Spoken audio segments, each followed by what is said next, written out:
Baik, kita buka saja presentasi pada kali ini. Bismillahirrahmanirrahim. Assalamualaikum warahmatullahi wabarakatuh.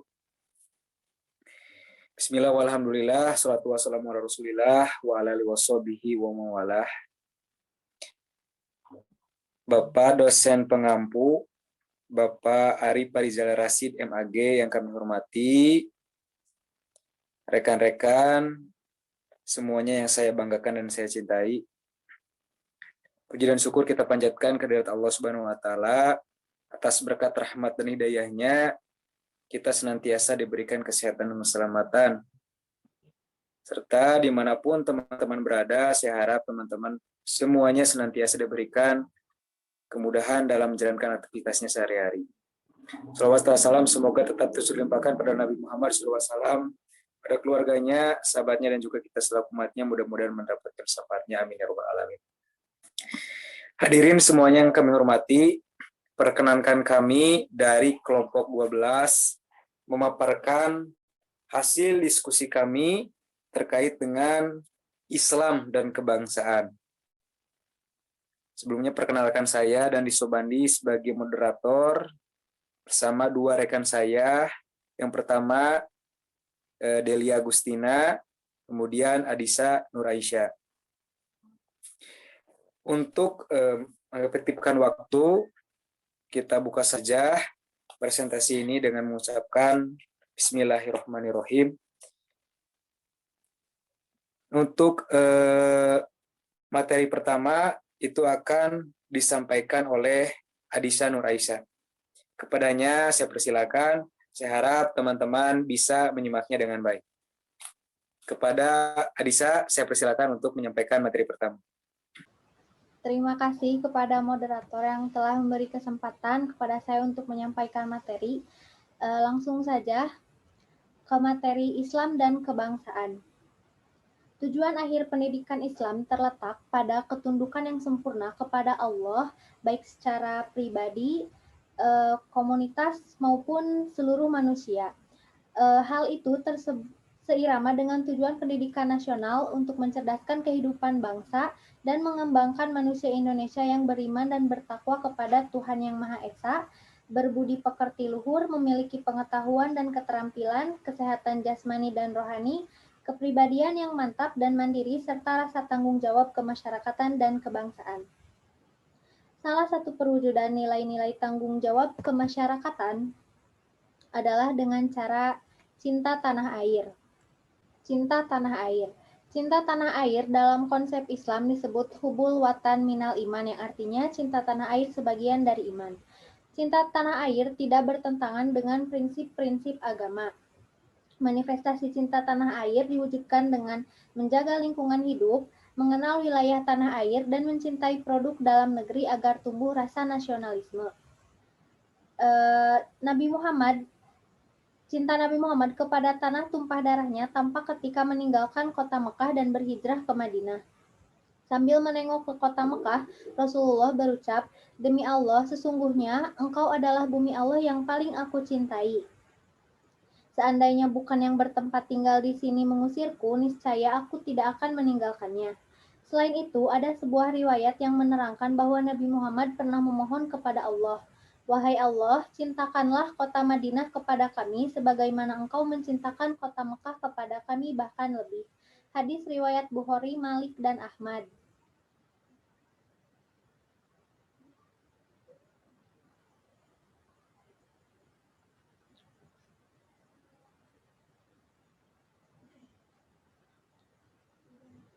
Rasulullah mengatakan bahwa orang-orang yang gugur karena membela keluarga, mempertahankan harta dan negeri sendiri dinilai sebagai syahid sebagaimana yang gugur membela ajaran agama.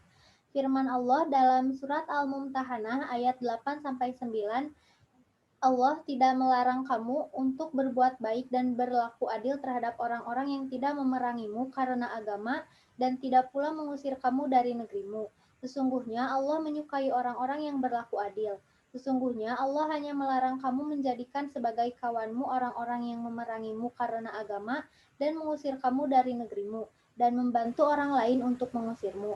Dan barang siapa menjadikan mereka sebagai kawan, maka mereka itulah orang-orang yang zalim. Lalu firman Allah yang lain dalam Al-Quran surat Al-Baqarah ayat 126 yang berbunyi, dan ingatlah ketika Ibrahim berdoa, ya Tuhanku, jadikanlah negeri ini negeri yang aman sentosa, dan berikanlah rezeki dari buah-buahan kepada penduduknya yang beriman di antara mereka kepada Allah dan hari kemudian. Ayat ini menjelaskan bahwa Nabi Ibrahim berdoa untuk tanah airnya menjadi negeri yang aman sentosa, penduduknya dilimpahi rezeki, penduduknya iman kepada Allah dan hari akhir. Lanjut, adapun nilai-nilai nasionalisme yang harus ditumbuhkan dalam setiap individu warga negara, di antaranya yang pertama nilai rela berkorban, merupakan aturan jiwa atau semangat bangsa Indonesia dalam menghadapi tantangan baik dari dalam maupun luar. Lalu yang kedua, nilai persatuan dan kesatuan mencakup pengertian disatukannya beraneka corak agama, suku bangsa, dan bahasa. Lalu yang ketiga, nilai harga menghargai sebagai bangsa yang berbudaya. Bangsa Indonesia sejak lama telah menjalin hubungan dengan bangsa lain atas dasar semangat harga menghargai. Lalu yang keempat, nilai kerjasama. Nilai kerjasama ini merupakan aktivitas bangsa Indonesia dalam kehidupan sehari-hari, yaitu suka bekerja sama atas dasar semangat kekeluargaan. Lalu yang terakhir, nilai bangga menjadi bangsa Indonesia. Nilai ini sangat diperlukan dalam melestarikan negara Republik Indonesia. Perasaan bangga ini harus tumbuh secara wajar dan jangan dipaksakan. Sekian yang dapat saya sampaikan. Saya kembalikan ke moderator. Terima kasih.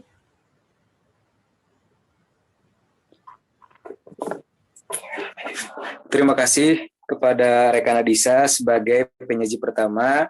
Selanjutnya saya persilakan pada Deli Agustina sebagai penyaji kedua. Kepadanya saya persilakan. Baik, terima kasih atas kesempatannya kepada moderator, kepada saya untuk memaparkan materi mengenai bela negara dalam Islam. Untuk PPT-nya.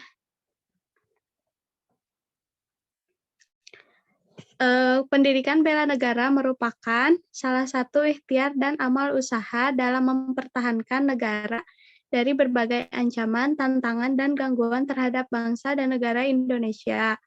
Dasar hukum pendidikan bela negara dijelaskan dalam Undang-Undang Dasar 1945, Pasal 30, yaitu tiap-tiap warga negara berhak dan wajib ikut serta dalam usaha pembelaan negara, dan syarat-syarat tentang pembelaan diatur dengan undang-undang. Kemudian, bela negara dalam pandangan Islam. Bela artinya suatu tindakan menolong, membantu, menjaga, memperbaiki. Dan negara adalah wilayah yang memiliki kedaulatan penuh untuk menyelenggarakan suatu pemerintahan. Jadi, bela negara adalah suatu tindakan menolong, membantu, menjaga, memperbaiki suatu wilayah dari berbagai macam permasalahan yang mengancam wilayah tersebut. Islam sebagai agama yang rahmatan lil alamin memiliki landasan dalil yang kuat dalam hal bela negara. Dalil-dalil tersebut diantaranya yang pertama ada Al-Quran Surah Al-Baqarah ayat 148 yang artinya, dan bagi tiap-tiap umat ada kiblatnya sendiri yang ia menghadap kepadanya, maka berlomba-lombalah dalam membuat kebaikan. Di mana saja kamu berada, pasti Allah akan mengumpulkan kamu sekalian pada hari kiamat. Sesungguhnya Allah Maha Kuasa atas segala sesuatu.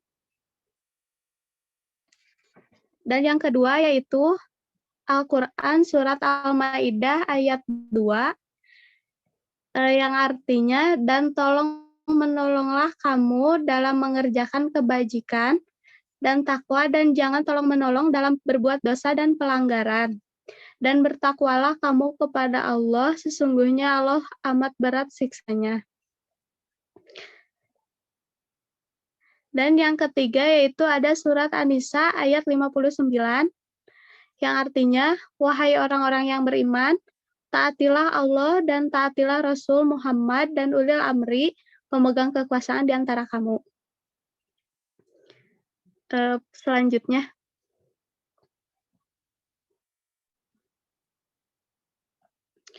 Dan yang keempat ada Al-Quran Surat An-Nisa ayat 71.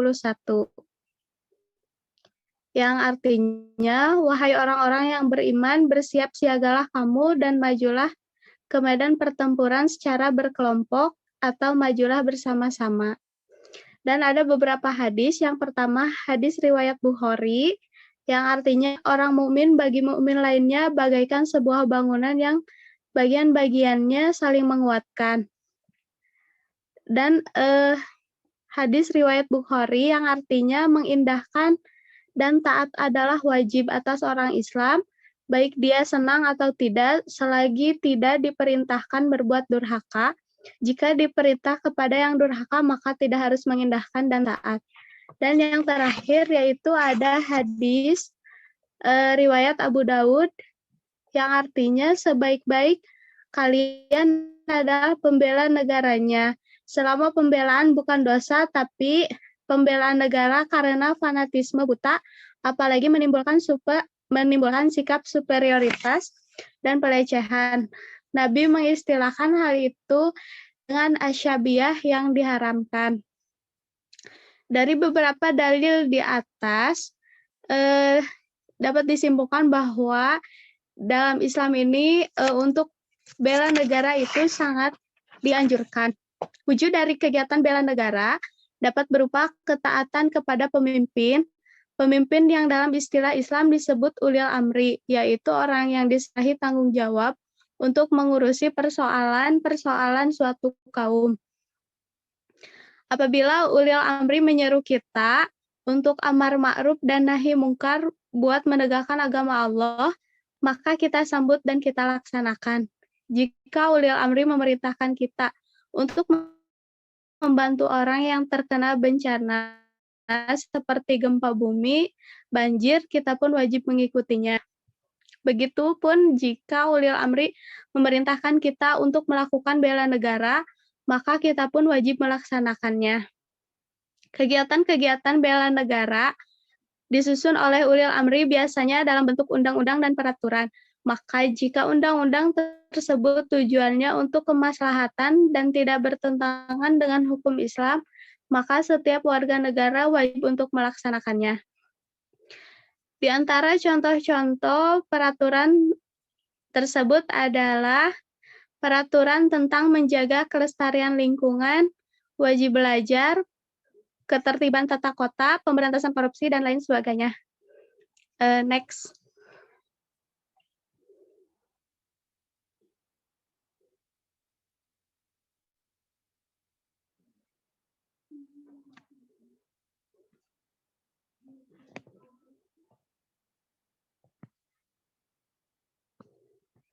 Yang selanjutnya yaitu ada pendekatan maqsid al-syariah. Inti dari konsep maqasid al-syariah adalah untuk mewujudkan kebaikan sekaligus menghindarkan keburukan atau menarik manfaat dan menolak mudarat. Konsep maqasid al-syariah ini disebut juga dengan konsep maslahat. Istilah yang sepadan dengan inti dari maqasid al-syariat ini disebut maslahat karena penetapan hukum dalam Islam harus bermuara kepada maslahat. Pembahasan tentang maqasid al-syariah secara sistematis dan jelas dilakukan oleh Al-Syatibi dalam kitab Al-Muwafaqat. Syariah Al-Syatibi dalam kitab Muwafaqat adalah seluruh bagian syariah dan bukan aspek yang tidak diatur oleh Nas sesuai pernyataan al-syariah adalah untuk mewujudkan maslahat. Tujuan tujuan tersebut hendak dicapai melalui taklif yang pelaksanaannya tergantung pada pemahaman sumber hukum utama yaitu Al-Quran dan hadis dunia dan di akhirat berdasarkan penelitian usuliyin ada 5 unsur pokok yang harus dipelihara dan diwujudkan. Next.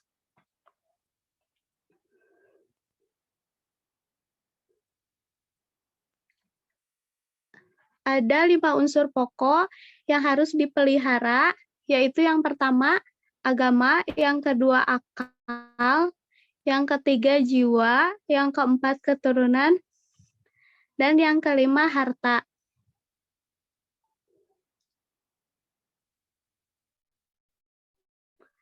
Apabila kelima unsur tersebut dapat dipelihara, maka akan diperoleh kemaslahatan. Kemudian guna kepentingan menetapkan hukum, kelima unsur atau aspek dibedakan menjadi 3 perangkat, yaitu yang pertama zaruriyat, yang kedua hajiat, dan yang ketiga tahsiniyat. Pengelompokan ini didasarkan pada tingkat kebutuhan dan skala prioritasnya. Urutan peringkatan ini akan terlihat kepentingannya ketika kemaslahatan yang ada pada masing-masing peringkat satu sama lain bertentangan. Dalam hal ini, peringkat daruriyah menempati urutan pertama, kemudian hajiat, dan yang terakhir tahsiniyat. Namun di sisi lain dapat dilihat bahwa peringkat ketiga melengkapi peringkat kedua dan peringkat kedua melengkapi peringkat pertama. Jadi saling melengkapi dan berhubungan. Dalam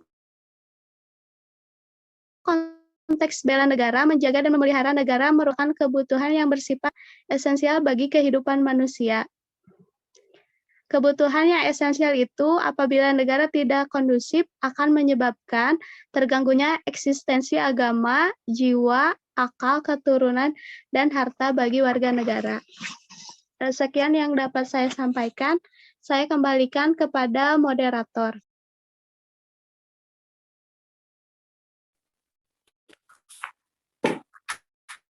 Terima kasih kepada Delia selaku penyaji kedua. Nah, adapun untuk materi terakhir, ini akan saya langsung paparkan mengenai kegiatan bela negara bagi mahasiswa. Nah, bela negara merupakan salah satu bentuk ukhuwah, yakni ukhuwah watoniyah, di mana mencintai dan bersaudara dengan yang sebangsa dan setanah air. Nah, kegiatan bela negara ini dapat dilakukan oleh setiap orang, begitupun mahasiswa ya. Kegiatan bela negara yang bisa kita lakukan diri menjadi pribadi yang berakhlak mulia dengan mengikuti kegiatan-kegiatan bermanfaat. Artinya kita mensibukkan diri dengan kegiatan-kegiatan yang bermanfaat tentunya supaya kita terhindar untuk melakukan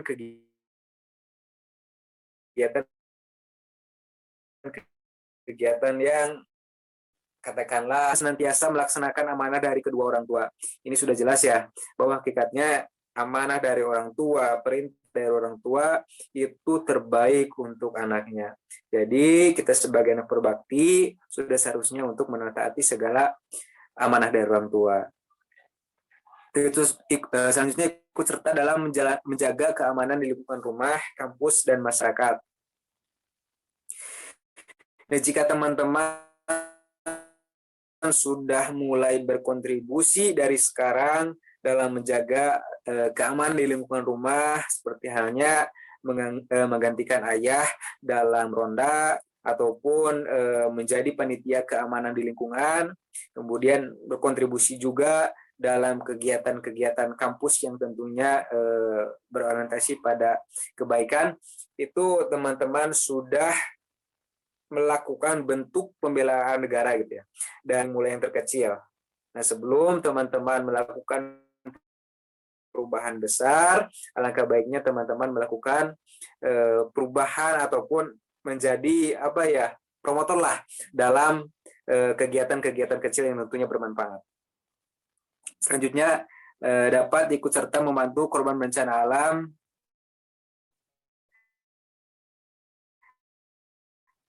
dalam negeri, misalnya dengan menggalang dana, mengumpulkan, belajar dengan untuk memampukan bangsa dan negara. Ini sudah jelas ya. Kita sebagai mahasiswa tentu tidak boleh mengkesampingkan masalah akademik kita. Kita harus belajar dengan tekun dan giat. Selanjutnya mengikuti kegiatan ekstrakurikuler seperti kesemaptaan atau belum bela diri, kemudian pramuka, resimen Mahawarman, dan lain-lain. Ini ya kegiatan-kegiatan yang hakikatnya merujuk pada pembelaan negara.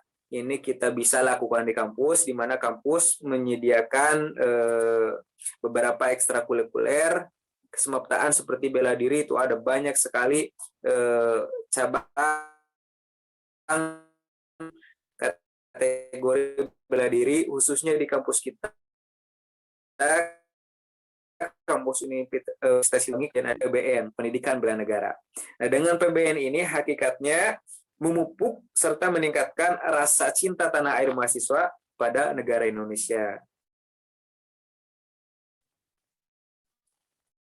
Nah, jika teman-teman, dengan kata lain, teman-teman sudah berusaha untuk mengimplementasikan kegiatan bela negara di dalam kehidupan sehari-hari, dalam kehidupan yang sederhana. Kemudian tidak terpengaruh lingkungan negatif, ya ini sudah jelas. Jadi kita harus bisa menjaga diri kita dari pengaruh-pengaruh yang katakanlah negatif gitu bagi kita selaku mahasiswa. Tidak terpengaruh budaya asing yang bersifat negatif. Tentu juga kita sebagai mahasiswa harus bisa memfilter diri kita akan datangnya budaya-budaya luar yang memang merusaklah norma sosial di Indonesia ataupun merusak budaya masyarakat Indonesia. Dan tentunya kita sebagai mahasiswa harus bisa bertindak sebagai agen filtrasi lah. Kita memberikan edukasi kepada masyarakat, itu akan lebih bagus untuk memberikan pengarahan bahwa budaya-budaya dirasa bisa menurunkan moral masyarakat, itu kita harus bisa berikan edukasi lah dengan baik kepada masyarakat supaya nilai ataupun budaya Nusantara itu tetap terjaga.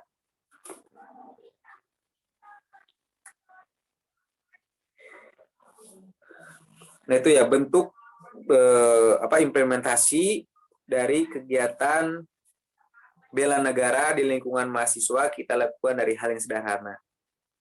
Nah, ini ada beberapa gangguan atau ancaman yang mampu mengancam pertahanan keamanan negara. Pertama, kenakalan remaja. Ini sebenarnya ancaman internal gitu ya. Sudah jelas kenakalan remaja ini berdampak pada menurunnya degradasi moral remaja sebagai penerus estafet kebangsaan. Dan kita sebagai generasi muda tentunya harus bisa membenahi daripada kenakalan remaja ini. Dengan kita melakukan kajian-kajian yang berorientasi pada kebaikan, setidaknya kita bisa menghindari beberapa bentuk kenakalan remaja, ataupun akan lebih baik jika kita bertindak sebagai relawan lah yang menghalau segala bentuk munculnya kenakalan remaja. Selanjutnya, aksi kekerasan yang berbau sara. Tentunya sebagai mahasiswa kita tidak boleh pandang bulu ataupun menyinggung hal-hal yang berbau sara. Kita harus bisa menghayati setiap perbedaan di lingkungan kita, entah itu keyakinannya berbeda, sukunya berbeda dengan kita harus bisa bergaul tanpa pandang bulu.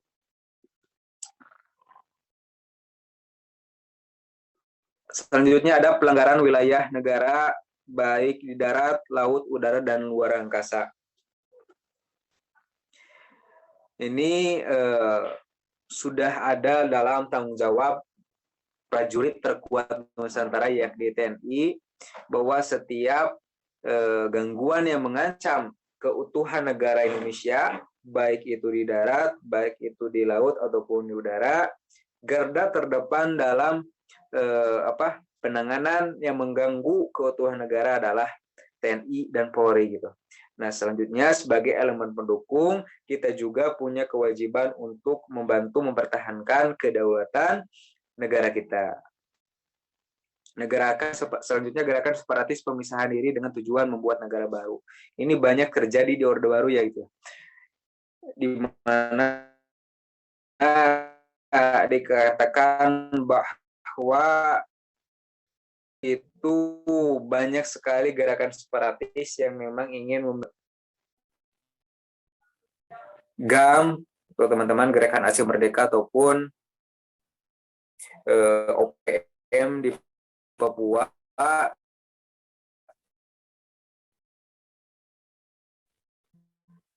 yang mana itu adalah gerakan separatis, kemudian merubah ideologi selain ideologi bangsa Indonesia seperti komunisme ataupun khilafah.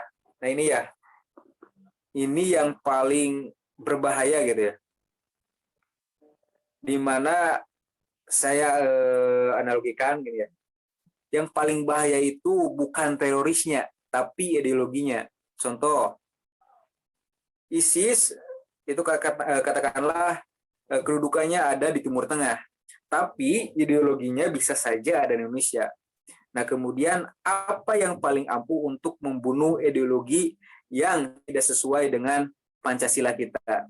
Pendidikan.